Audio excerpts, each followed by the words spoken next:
Bonsoir à toutes et à tous. Bienvenue sur El Magharibiya pour ce nouveau numéro de Microscope. Soyez les bienvenus et merci pour votre fidélité. Vous connaissez ça par cœur. Les réseaux sociaux pour nous suivre. Une histoire qui se répète à chaque remaniement ministériel, une histoire infligée au peuple maintenant depuis plusieurs décennies, puisque tout ceci se passe dans le silence le plus complet d'un point de vue médiatique, puisque le pouvoir à l'accoutumée donc sort son armada médiatique d'abord pour revenir sur ses décisions et surtout pour faire les éloges du président algérien, donc qui vient de passer un remaniement.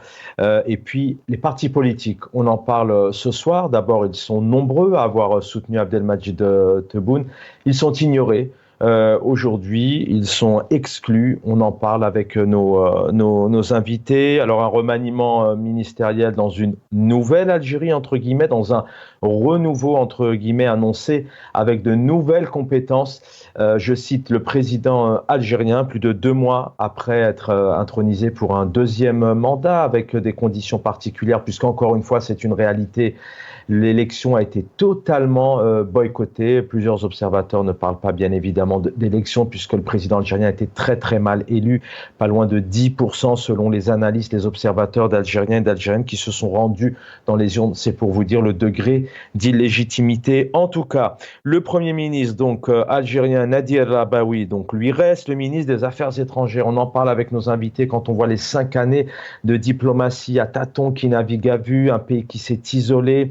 Un échec au BRICS, entre autres. On va y revenir à Ahmed Attaf, qui reste et qui était déjà là dans les années 90-94 du RND. L'intérieur, Brahim Merad aussi reste. L'énergie, Mohamed Aqab. Et puis au commerce, Tayeb Zetouni aussi maintient son portefeuille alors que les Algériens visent de vivre de plus en plus de crises sociales tout au long de l'année, malheureusement. Et puis là, une grande première officielle ou pas. En tout cas, nos invités vont réagir. Ce soir, l'entrée au gouvernement du général Saïd Chengriha, 79 ans. Il arrive bientôt à 8 décennies d'existence. On lui souhaite longue vie, bien évidemment, mais politiquement, en termes de responsabilité, est-ce qu'il doit venir entrer au gouvernement en tant que ministre délégué à la Défense? Et oui, ce n'est pas rien, bien évidemment, vous l'avez compris. Les portefeuilles de la justice pour Lotfi Boudjma et puis l'industrie pour Sifi Gharib. Et puis Walid Saadi, un ancien patron du football algérien, qui a été nommé ministre des Sports. Alors, nouveau gouvernement ou pas, c'est la question qui se pose. Je vous parlais bien évidemment des éloges excessifs des médias, mais des médias aussi qui sont totalement absents pour mettre sur la table ces questions qui fâchent. Pourquoi de telles décisions? Est-ce que ce sont les bonnes décisions? Le pays vit actuellement, je vous le disais, des difficultés à plusieurs niveaux. Pourquoi est-ce que ce pouvoir n'est-il pas critiqué avec certainement des choses positives, mais aussi beaucoup de choses négatives à mettre sur la table. Et puis on revient sur cette grande question, un remaniement ministériel où tous ces partis politiques ont totalement été ignorés. Ils sont nombreux, plus d'une quinzaine. Le FFS, El Bina, El Mostaqbal, El Jadid, le Front de la bonne gouvernance, plusieurs ont appelé à voter Abdelmadjid Tebboune. Aujourd'hui, ils n'ont aucune proposition, aucun portefeuille. Et sachez qu'il y a seulement aujourd'hui 2 partis représentés, si je ne me trompe pas, Tayeb Zetouni au RND, Rassemblement National Démocratique, et puis Najiba Djilali, qui appartient donc au Front de Libération, qui prend le portefeuille de l'environnement. Alors, ces partis politiques qui ont été soutenus, est-ce que derrière ils garderont cette direction, cette définition d'opportuniste comme certains les ont définis? Est-ce que sous la table aujourd'hui, ils ont réussi à gagner quelque chose ou tout simplement ils sont exclus et ignorés? En tout cas, un président algérien qui a parlé de compétences, on en parle avec nos invités. Hassan Herej, bonsoir, bienvenue, ingénieur économiste, analyste politique et puis toujours aux éditions L'Harmattan. Je vous rappelle, je le dis toujours, celui qui écrit l'histoire ne vieillit pas, perdure, et vous rendez hommage à Slimane Azem, Blessure et résilience aux éditions de L'Harmattan. C'est toujours disponible. Hassan Herej, bonsoir. Bonsoir mon cher ami, bonsoir à vos invités, à votre équipe, bonsoir aux téléspectateurs. Merci de rappeler l'œuvre de Slimane Azem. Slimane Azem qui a beaucoup versifié et chanté justement la nature du pouvoir, aussi bien le pouvoir algérien que le pouvoir d'une façon générale. Exactement. Les libertés et puis aussi l'amour, et aussi la poésie, l'exil. Slimane Azem, blessure et résilience. Hassan Hiresh est avec nous ce soir. Le plaisir aussi de le retrouver, fidèle à l'émission. Il était important de l'avoir dans le cadre de ces émissions. Lies Djibali avec nous. Bonsoir. Bonsoir Chaban, merci pour l'invitation, pour votre invitation, de m'avoir invité bien sûr. Et je salue vos invités et surtout mon ami Hassan et toute l'équipe de Al-Magharibia qui assure la couverture, et sans oublier nos compatriotes qui nous suivent de près et de loin sur votre antenne. Merci encore pour l'invitation. Merci encore, nos remerciements. Vous êtes nombreux à réagir un peu sur nos programmes, mais encore une fois, nous essayons seulement de mettre sur la table ces questions qui sont importantes. 5 années à venir. Hassan Hiresh, je vais commencer par vous. Peut-être pour commencer une petite introduction avec vous deux. D'ailleurs, quand vous avez vu il y a 48 heures maintenant ce remaniement proposé par le président Tebboune, qui avait annoncé tout un renouveau, une nouvelle Algérie, qui avait annoncé des compétences. Qu'est-ce que cela vous évoque? Est-ce que c'est de bons présages pour les 5 années à venir? Juste avant de répondre à votre question, si vous permettez, Chaban, c'est avoir une pensée fraternelle, amicale et très positive pour nos deux grands écrivains, Kemal Daoud, qui est aujourd'hui l'objet de beaucoup d'attaques, et puis Boualem Sansal, qui aurait été arrêté à l'aéroport d'Alger. Donc voilà, je voudrais apporter mon soutien évidemment à ces deux grands auteurs algériens qui honorent l'Algérie et le peuple algérien, même si on ne peut pas être d'accord avec tout ce qu'ils disent. Alors, pour répondre à votre question directement, quand j'ai entendu l'annonce du nouveau gouvernement, je me suis dit une seule chose. Je me suis dit, je suis absolument certain que, pris individuellement, toutes les personnalités qui sont nommées ou qui ont été maintenues au gouvernement sont sûrement de belles personnes, sont sûrement dans leur entourage, dans leur famille, même dans leur travail, voire dans leurs compétences, doivent être des gens bien.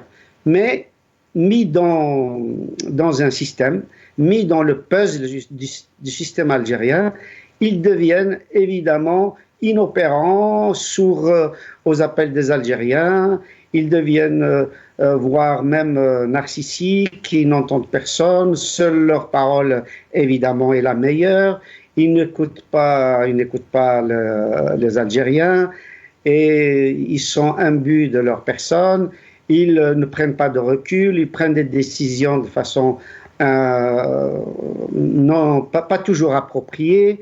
Et donc, il y a un décalage entre ce qu'ils sont réellement en dehors de ce puzzle, de ce triangle dramatique, comme dirait Stephen Karpman, et puis ce qu'ils sont donc dans la vie de tous les jours. Donc, je me suis dit, ce qu'il faut réformer, et de façon évidemment radicale, c'est le système algérien. Ce sont les institutions qui doivent être, respectées, et les responsables des institutions doivent être ceux qui prennent les décisions et non pas avoir, comme je l'ai dit à plusieurs fois sur votre plateau, ne pas avoir un système schizophrénique où ceux qui sont aux avant-postes ne sont pas toujours ceux qui détiennent le pouvoir et ont peur aussi de prendre des décisions, ont peur de signer, ont peur de réformer, ont peur du changement, ont peur des critiques, n'acceptent pas justement d'autres idées que les leurs et sont incrustés dans la pensée unique et dans un projet hégémonique et où les cultures, les langues, les compétences, etc. sont plutôt marginalisées et on est dans un système uniciste. Hassan Hiresh, vous gardez votre réflexion encore de 3 minutes. Comment, effectivement, vous parlez de ces personnes qui certainement ont des compétences. Malheureusement, les Algériens ne les voient pas à un moment donné quand on est ministre. C'est aussi de réformer, de développer, de faire avancer des choses. Alors parfois on est d'accord et parfois on n'est pas d'accord. Ça dépend effectivement de son courant politique. Dans ces nouvelles personnes que nous ne connaissons pas, ok. Mais président Tebboune a quand même reconduit des postes tout de même importants. Ahmed Atta, vous avez longuement parlé sur nos plateaux de diplomatie, une diplomatie qui pose question. À l'intérieur, Monsieur Merad, où ça pose des questions d'enquête sur pas mal de choses. Est-ce que vraiment il a été présent, Taïeb Zetouni, au commerce? Comment vous expliquez sur ces postes-là qu'il a été contraint ou pas de les reconduire? Je pense tout simplement que à l'intérieur du puzzle dont je parlais, du système dont je parlais, dans la quadrature du cercle dont je parlais, eh ben, il y a plusieurs centres de décision.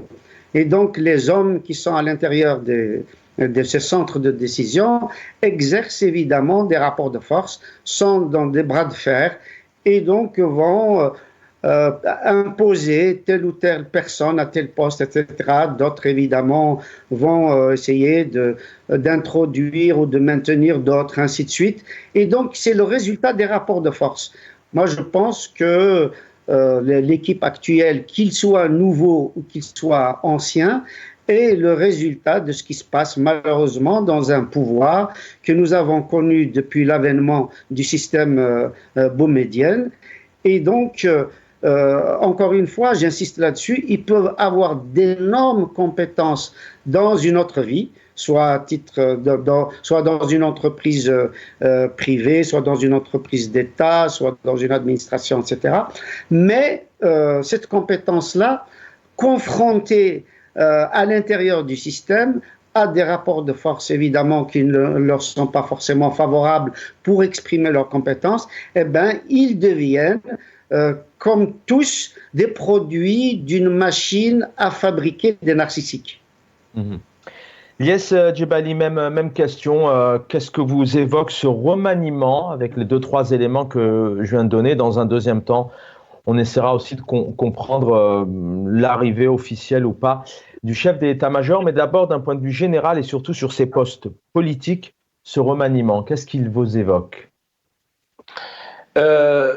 En résumé, Chaban, il n'y a pas un changement majeur. Il n'y a pas un grand changement majeur, sauf quelques exceptions. Donc, c'est prêt, je vais les citer.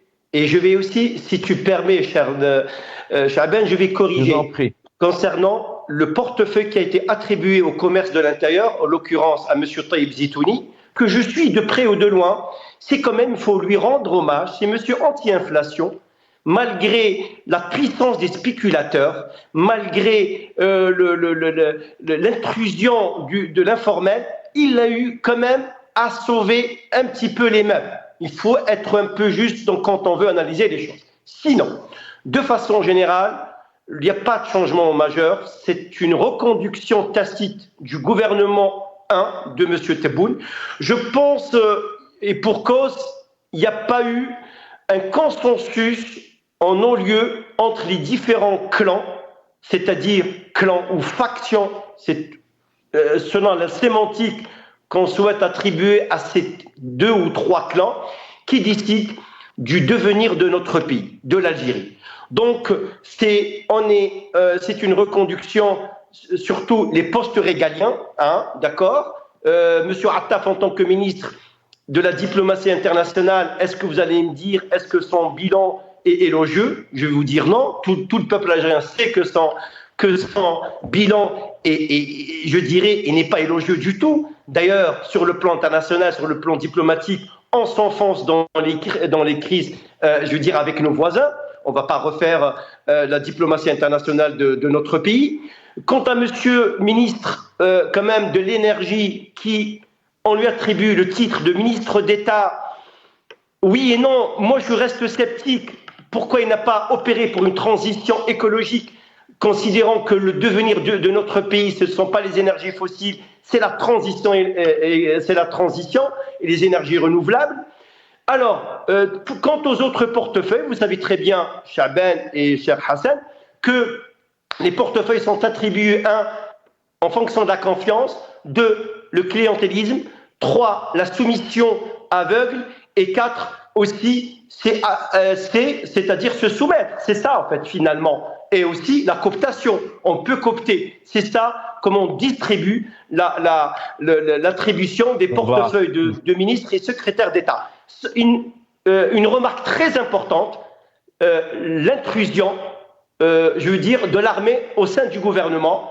On vient dans un instant. On va en parler, Lias Djebali, on va en parler dans un instant, mais je voudrais quand même vous faire réagir, Monsieur Zitouni. Alors peut-être pas d'inflation, je suis pas trop d'accord avec vous, mais depuis qu'il est là, mais il a suivi, j'ai envie de dire, et je l'assume, Hassan Helech pourra dire 2 mots, mais il a quand même suivi la trajectoire de Kamel Rezig. Il n'a pas réglé le portefeuille des Algériens, le panier des Algériens est en chute libre, un pouvoir d'achat de plus en plus difficile, les tarifs augmentent du jour au lendemain. Il y a plusieurs exemples des denrées de première nécessité, il y a la fête de l'Aïd, enfin sur ces 5 années passées, ça a été plutôt une catastrophe pour les Algériens. C'est des ministres de commerce qui n'ont pas vraiment réglé les choses. Très bonne remarque, mais je vais te répondre, cher Chaban. Moi, au fait, c'est que ce monsieur s'est concentré pour canaliser l'inflation. Donc, si tu me reposes la question d'une autre manière, je te réponds que les 5 premières années du mandat de Tebboune, c'est l'effondrement du dinar algérien, l'effondrement du pouvoir d'achat, l'effondrement de la situation économique de l'Algérie. C'est le non-développement de notre pays, et je dirais même c'est l'anti-développement de notre pays. Quant à M. Taïb Zitouni, j'ai dit juste sur l'inflation, il fallait qu'il serre l'inflation. Mais en dehors de ça, je te rejoins complètement, la situation économique, elle est catastrophique. Je dis et je le redis, et je réitère, l'effondrement du dinar, l'effondrement du pouvoir d'achat, l'effondrement de la masse salariale, la disparition des entreprises artisanales algériennes et la perte d'emplois. Ça sur le plan économique macro. Mais sur le plan de l'inflation, il a juste, je veux dire, sauvé les meubles, c'est-à-dire faire une pâle planche, comme on dit en économie, par rapport à l'inflation. Sinon, sur le plan politique, c'est quoi les 5 ans de M. Tebboune? Il faut dire les choses, c'est des interpellations, c'est l'oppression, c'est absence totale de l'activité politique. Donc, on en parle dans un instant, l'activité politique. Je voudrais juste qu'on avance. C'est important de revenir là-dessus parce que vraiment, les Algériens et les Algériennes ont beaucoup de mal à subvenir à leurs besoins, les rentrées scolaires, les grandes fêtes en Algérie. Voilà, c'est vraiment un élément important. Hassan Helech, ingénieur économiste, vous pouvez réagir là-dessus, mais je voudrais aussi avoir votre réaction. Samedi, Nassad Joudi consacrera toute une grande émission, notamment sur l'arrivée, entre autres, de Saïd Chengriha. L'armée fait son entrée au gouvernement. Hassan Helech, Lias Djebali. Hassan Helech, commence avec vous. C'est une décision assez grave pour vous, pour le pays, ou c'est une simple formalité qui existait déjà, inconvénient, danger, peur du peuple algérien ou unité nationale, comme ils le disent? Moi, je pense que c'est la seule nouveauté dans les nominations du nouveau gouvernement, c'est-à-dire comment aujourd'hui le chef de l'état-major, en fait, a un poste à la fois militaire et civil. Donc, il est délégué, ministre délégué, qui en réalité, c'est le ministre de la Défense. On va pas avoir une posture hypocrite. Donc, il est ministre de la Défense. Il prend la place du président. C'est intéressant ce que vous dites. Il prend la place du président. Je pense que symboliquement, on pourrait dire ça, même si institutionnellement, effectivement, le président est le chef des armées, et ça reste toujours le chef des armées, mais le fait qu'il vienne au gouvernement en tant que délégué, évidemment, ça change. C'est-à-dire qu'il y a une meilleure transparence de jouer ce rôle sans être à l'intérieur du gouvernement, mais là, il sera présent à tous les conseils des ministres, ce qui, évidemment, change un peu la donne. Alors, soit il va se familiariser avec un gouvernement civil, soit le gouvernement civil va s'adapter à un militaire qui est quand même connu comme étant un homme qui a une place, qui lui donne de la puissance, qui lui donne du pouvoir et qui lui donne une certaine, hégémonie sur un certain nombre d'institutions. Et donc là, on ne peut pas véritablement donner une réponse exacte tout de suite. Donc, wait and see. On va voir qu'est-ce qui va se passer, qu'est-ce qui va changer. Mais je pense que c'est à la fois un signal à l'intérieur, parce que pendant tout le Hirak, on disait Dawla Madaniya Machi Askariya, en même temps un signal à l'étranger, parce que, étant donné les troubles internationaux, et on sait qu'aujourd'hui le droit international est violé partout, au Maroc, au Soudan, en Libye, en Ukraine, un peu partout, au Congo, au Mali, et on voit bien que le droit international est constamment violé, sans parler particulièrement de ce qui se passe au Liban et en Palestine. Et donc, le signal, c'est de dire que, voilà, nous sommes prêts en cas d'agression, en cas d'intimidation. Nous avons une entité gouvernementale qui est en symbiose entre le civil et le militaire. Donc, je pense que c'est un double message, aussi bien à l'intérieur qu'à l'extérieur.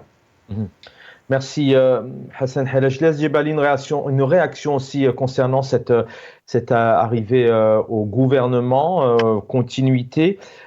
Est-ce que réellement il fallait ce message pertinent, ce que vient de dire Hassan Helaj, alors quelque part on le sait déjà, on connaît la place de l'armée de tout temps.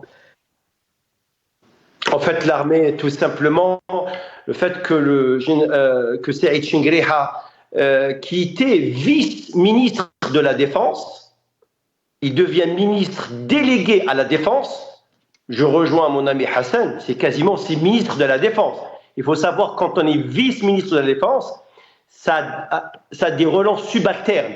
Donc là, on voit bien la mainmise de l'armée sur la politique algérienne. La mainmise, le renforcement de l'armée, des militaires, des généraux, au sein de l'exécutif algérien ou au sein de la prise de décision politique algérienne. C'est un message, envoyé à l'intérieur, et c'est un message aussi envoyé à l'extérieur. Oui, tout à fait, absolument, je rejoins. C'est une analyse un message intérieur envoyé à l'intérieur c'est-à-dire que l'armée, elle est là, elle est toujours présente.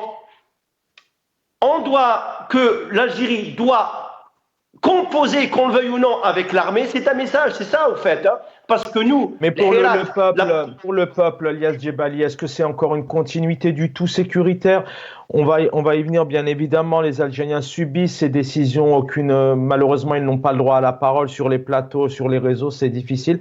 Le fait qu'il y ait le chef d'état-major qui entre côté officiel au gouvernement, c'est plus sur la politique intérieure, plus de tout sécuritaire pour le peuple, plus de peur ou plus d'union et de sécurité? Ah non, du tout. Elle est où la sécurité ? On peut avoir un pays sécurisé quand on est dans une démocratie, quand les prises de décision se font de façon démocratique, quand l'armée, comme un organe constitutionnel ou la colonne vertébrale en dehors du champ politique, qui applique et qui intervient dans les règles de ses prérogatives constitutionnelles, c'est comme ça on sécurise un pays. On ne peut pas sécuriser un pays suite à une décision de l'armée. Non, l'armée a son champ d'application et le politique a son champ d'application. Ceux qui font de la politique, ce sont les civils, Chaaben. L'armée, là, c'est le taux sécuritaire. Le deuxième Tebboune enregistre le taux sécuritaire pour l'Algérie, pour le peuple algérien, c'est-à-dire la confiscation de la parole, la répression et le renforcement des nœuds sécuritaires sur tous les plans. Sur le plan, civil, sur le plan de l'expression, sur le plan économique, sur le plan diplomatique, c'est-à-dire que les militaires deviennent, parce que celui qui est rentré au sein du gouvernement, c'est pas n'importe qui quand même, c'est le général-major Saïd Chengriha qui a le titre de ministre délégué, qu'on le veuille ou non, qui est le ministre de la Défense. Et par conséquent, il n'a aucune, il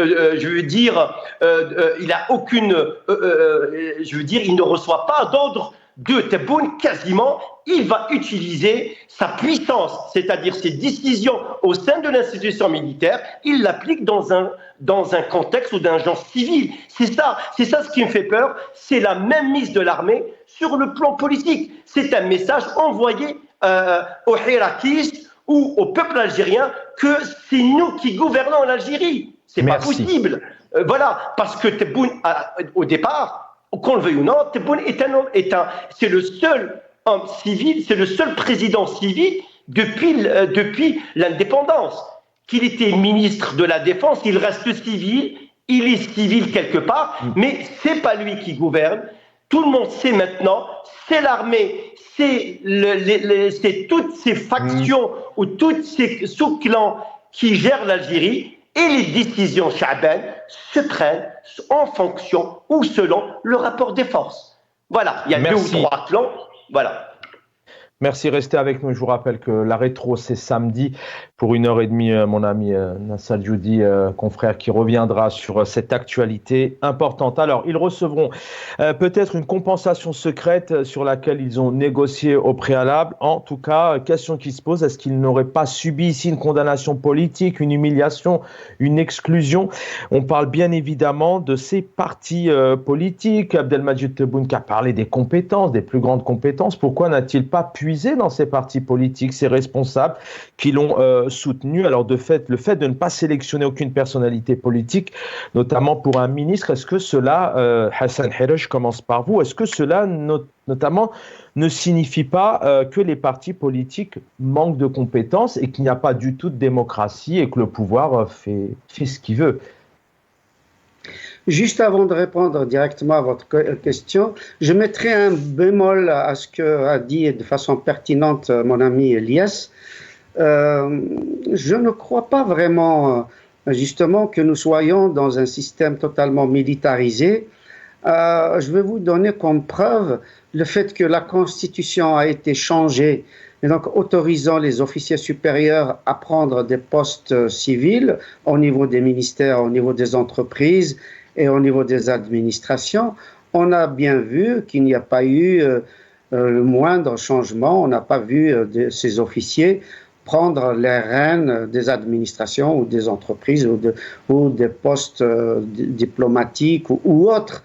Donc, de mon point de vue, même le pouvoir mais un frein indirect peut-être. Un frein indirect peut-être, pour terminer sur cet axe-là. Pardon ? Un frein indirect peut-être, effectivement, même si concrètement, on a vu une image concrète, on voit l'armée partout, dans les écoles élémentaires, vous qui avez des familles, c'est assez surprenant, et puis on a vu aussi Saïd Chengriha partout à suivre Abdelmajid Tebboune comme s'il en avait besoin à Tizi Ouzou, encore dans un stade de foot, entre autres.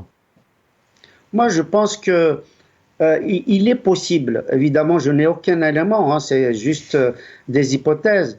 Il est possible que Chengriha ait été mis à ce poste-là pour que, à moyen terme, il prenne sa retraite en tant que militaire et que finalement on s'achemine vers un poste de ministre de la Défense qui soit civil, même si c'est un militaire à la retraite. Donc je ne l'exclus pas, j'exclus pas cette hypothèse-là. Tout dépendra en fait de mon point de vue, enfin pas tout, mais en partie, il y a beaucoup de choses qui dépendront des actes qui seront, le fait de Donald Trump quand il prendra le pouvoir, quand il prendra son poste fin janvier.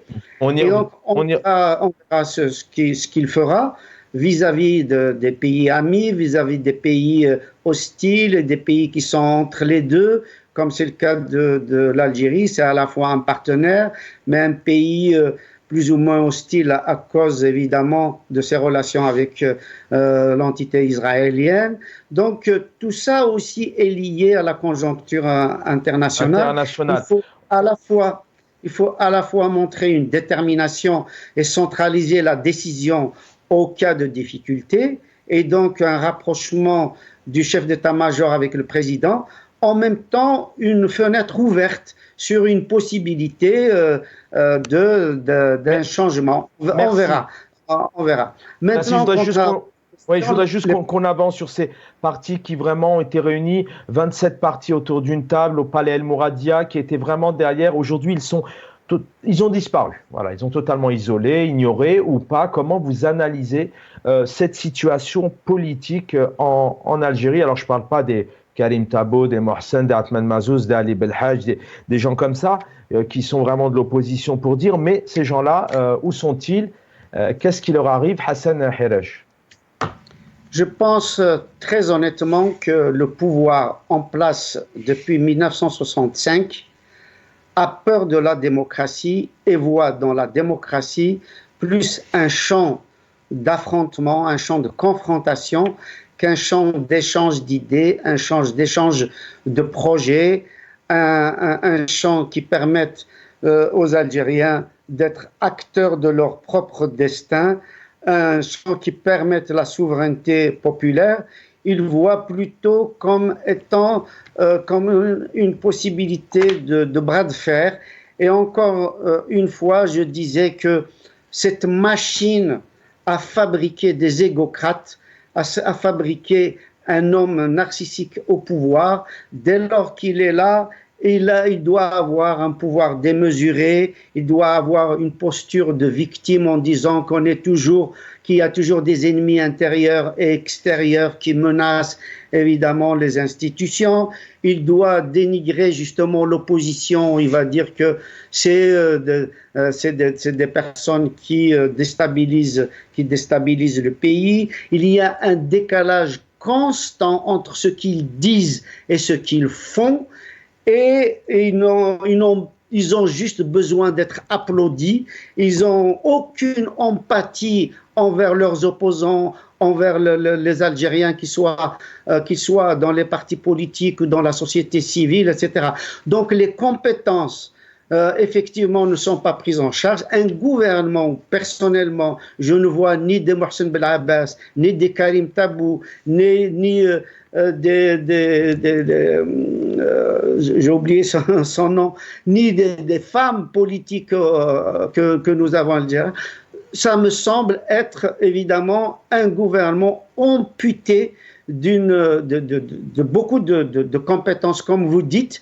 Et malheureusement, ce n'est pas demain qu'on va changer, parce que ça nécessite une réforme totale, ça nécessite déjà d'autonomiser les entreprises, d'autonomiser déjà l'action des ministres, l'action des walis, l'action des présidents d'APO et l'action des maires, de créer une ouverture, un esprit de confiance.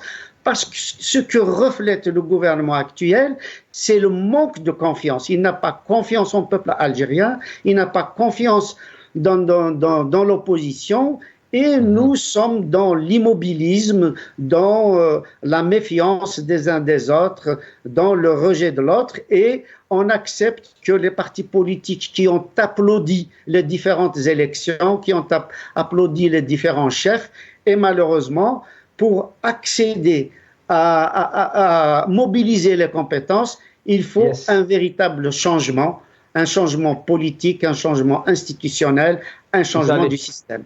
Vous avez le temps encore, Hassan Hiresh, pour revenir sur cette question phare. Hein, ça relève du système. Alors, l'IS Djebali, pareil, ils ont été nombreux à soutenir, à demander à ce que Abdelmadjid Tebboune soit reconduit. Il a été applaudi au Sénat. Enfin, on avait l'impression d'avoir un régime plus qu'autoritaire. Où sont-ils, ces personnes? Pourquoi est-ce qu'aujourd'hui elles sont totalement squeezées, ignorées? Il n'y a pas eu de tractation, malheureusement, dans ce pays. On aurait pu voir un président, un premier ministre tracter, discuter. On n'a rien vu. Voilà. Qu'est-ce que deviennent tous ces gens? Pourquoi sont-ils aussi ignorés?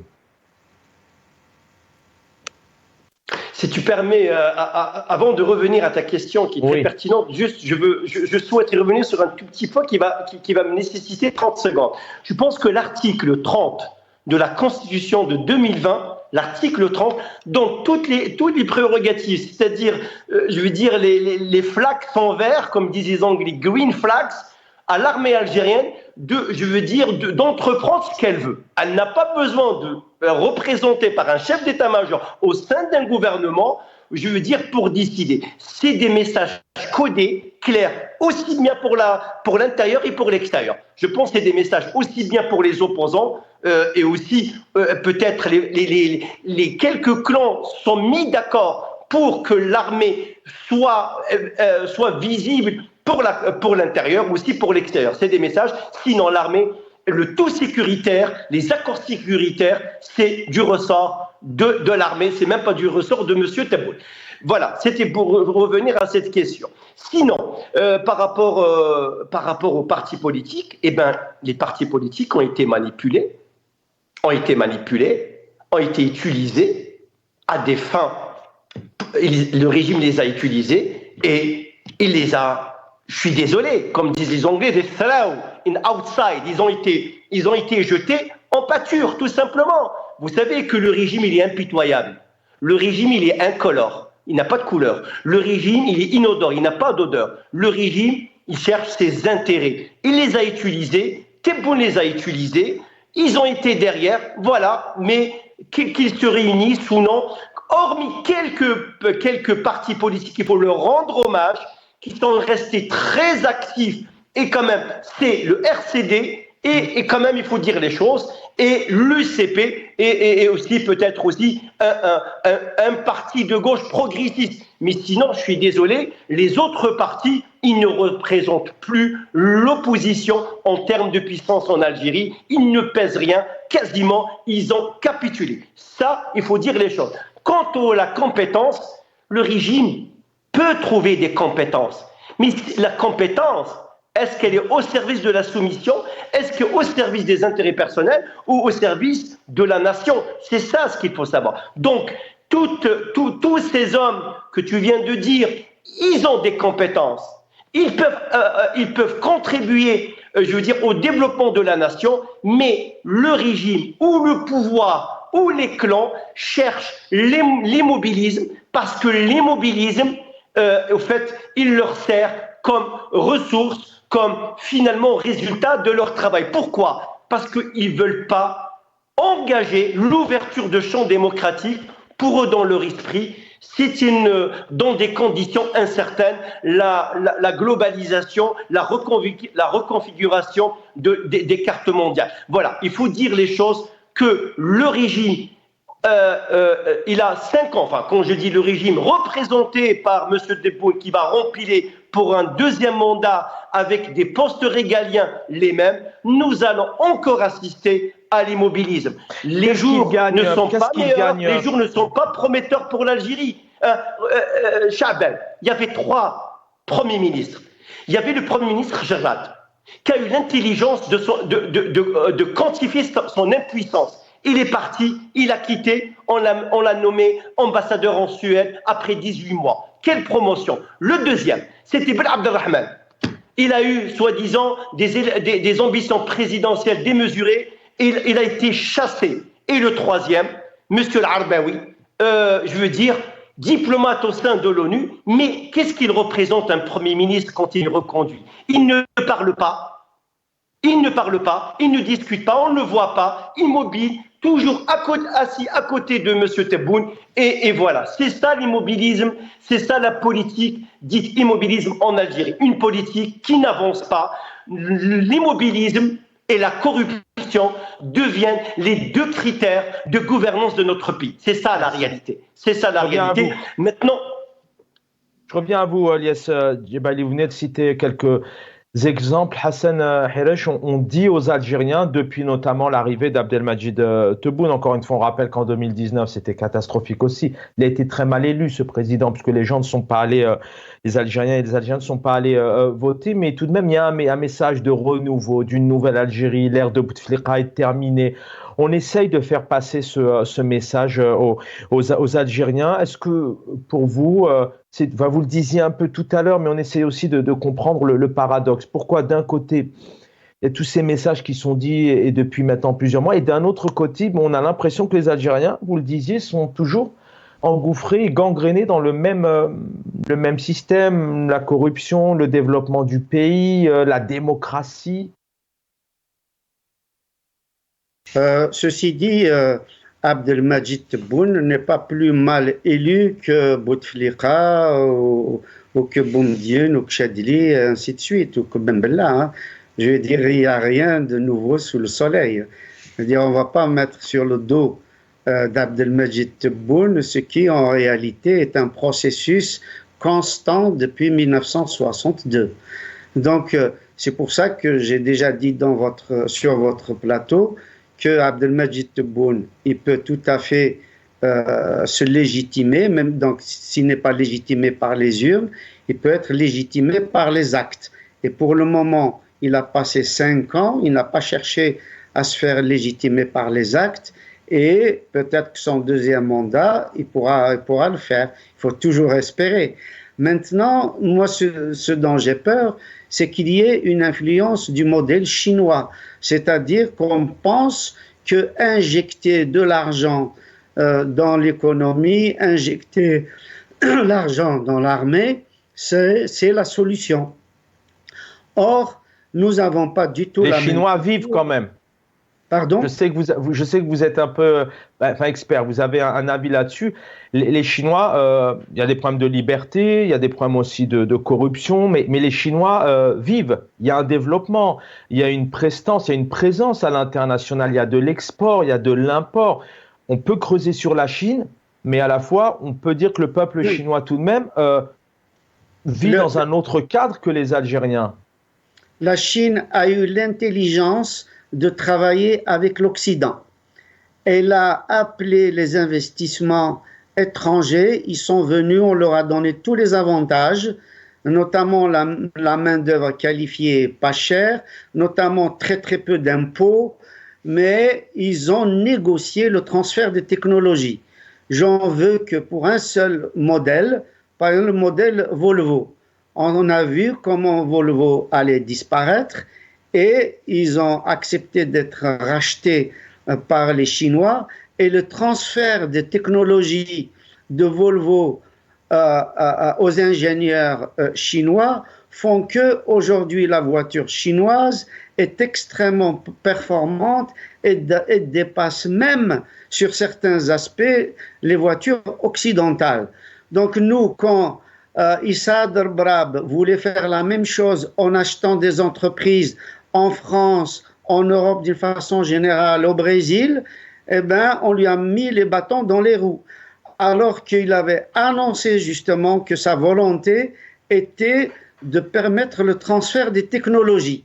Donc voilà la différence qui est fondamentale, et l'école chinoise a été, prise au sérieux, a été bien financée, on a bien formé les enseignants, on a inondé d'argent la recherche et développement, alors que c'est resté parent pauvre en Algérie. Donc on peut trouver énormément de différences sur ces plans-là, mais d'un point de vue du pouvoir autoritaire, il y a justement cette tendance en Algérie à croire qu'il suffit d'injecter de l'argent pour que l'économie se développe. Or, mobiliser de l'argent ne veut pas dire mobiliser les Algériens, mobiliser l'intelligentsia, mobiliser les compétences, ainsi de suite. Et les cultures algériennes et chinoises sont totalement différentes. Nous sortons d'une société sociocratique où tout individu a le droit à la parole dans la Juma, dans son quartier, dans les groupes, et alors qu'en Chine, tout individu doit obéir à l'empereur. Et donc, évidemment, on a voulu calquer un modèle qui ne peut pas s'appliquer à notre culture. Notre culture est une culture démocratique qui dépasse largement la démocratie occidentale.